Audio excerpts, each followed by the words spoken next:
Hello guys, இன்னைக்கு நம்ம பார்க்க போகிறது என்னன்னு கேஎஃப்சி சிக்கன் வாங்க பார்க்கலாம். பால் எடுத்துக்கோங்க. இதை நாம 1/2 kg போன்லெஸ் சிக்கனை சேர்த்துக்கலாம். வேணா அளவுக்கு உப்பு சேர்த்துக்கோங்க. கொஞ்சமாக மிளகாத்தூள் சேர்த்துக்கோங்க. வேணா அளவுக்கு மிளகாத்தூள் சேர்த்துக்கோங்க. 200 கிராம் தயிர் சேர்த்து இதில் மிக்ஸ் பண்ணிக்கோங்க. 1 ஸ்பூன் இஞ்சி பூண்டு பேஸ்ட்டு சேர்த்துக்கோங்க. அப்புறம் இதெல்லாம் மிக்ஸ் பண்ணிக்கோங்க. இது மூடி போட்டு மூடிடுங்க. 1 மணி நேரம் சைடில் வச்சுக்கோங்க. 1 கப் மேதா, 1/2 கப் கார்ன்ஃப்ளவர் சேர்த்துக்கோங்க. பெப்பர், தேவையான அளவுக்கு மிளகாத்தூள், தேவையான அளவுக்கு உப்பு சேர்த்துக்கோங்க.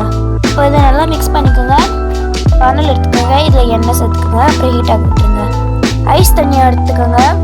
இப்போ அந்த சிக்கன் எடுத்துக்கோங்க. அது மாவில் டிப் பண்ணிக்கோங்க. அதில் ஐஸ் தண்ணியில் டிப் பண்ணிடுங்க. திருப்பி அதே மாவில் நம்ம மிக்ஸ் பண்ணிக்கலாம். அமுத்தி லோ ஃப்ளேமில் ஃப்ரை பண்ணிக்கோங்க. கோல்டன் ப்ரௌன் ஆகிற வரைக்கும். இது ஃப்ரை ஆன பிறகு ஒரு பிளேட்டில் ட்ரான்ஸ்ஃபர் பண்ணிக்கலாம். கைஸ், இது ரெடி ஆயிடுச்சு. உங்களுக்கு இந்த வீடியோ பிடிச்சிருந்தா லைக் பண்ணுங்க, ஷேர் பண்ணுங்க, கமெண்ட் பண்ணுங்க, சப்ஸ்கிரைப் பண்ணுங்க. பாய்.